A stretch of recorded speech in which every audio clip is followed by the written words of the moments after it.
Hello folks, I'm Scott Napier. I'm Lauren Price Napier. And we're here at Banjothon Loarfest 2023 doing some interviews, and we have with us a special guest, Mike Bostic. Mike, tell us about yourself. Well, thank you, Scott. I want to say I'm really proud that you asked me to do this, and this mandolin is pretty special to me because it's the first one I've ever owned and probably the last. I got it in 2014. And it's signed by Loar. It's an F-5, March 31st, 1924. And it's about the 10th one signed in that batch. And I found this mandolin, I seen this mandolin at a Gibson vintage instrument seminar that the Chapman boys in Springfield, Missouri, they have a fine music store there, the acoustic shop. David Harvey was there from Gibson, and Frank Ray from Eastern Missouri was there, and he had two Loars there. He had the Don Brown Loar, and he had this one, and I've always seen this one on the F-5 journal. Yeah. Because it does have the rhinestones, and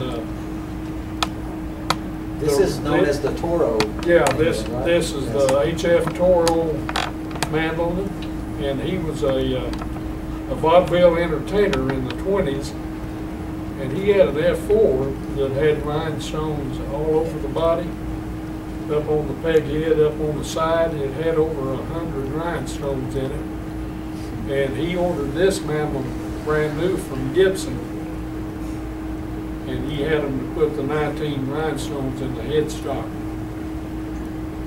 So that's original to the mandolin? Yeah, that is original from the factory like that. One of a kind.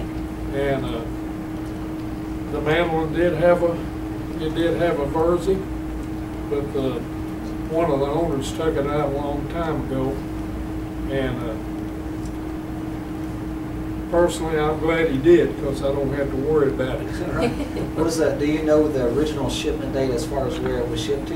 I really don't know Yeah. that, but I'm pretty sure H.F. Herman F. Toro lived somewhere in Pennsylvania. Mm-hmm. And I've noticed a lot of the pre-war mandolins went to Pennsylvania, just looking through shipment records. Okay. Yeah.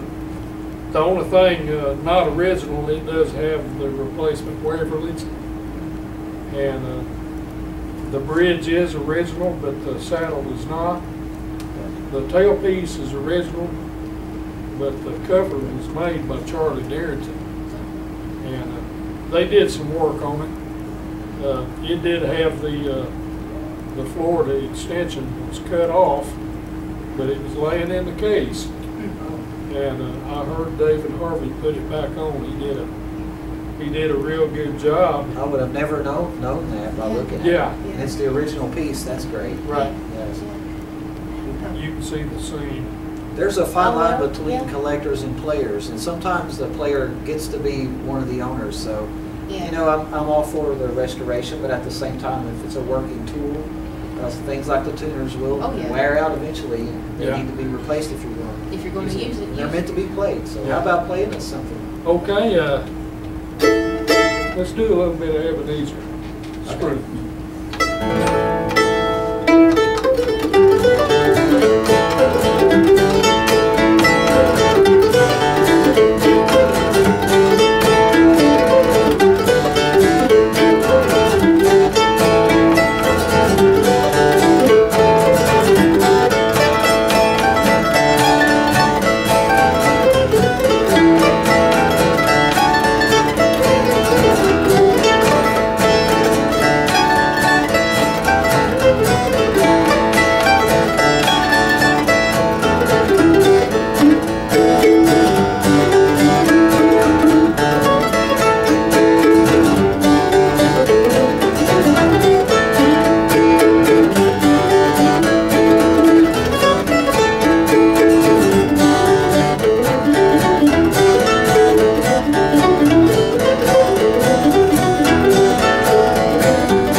job, Mike Bostic, and thank you. And Thank will you. join us next year at Banjothon Loarfest. That good?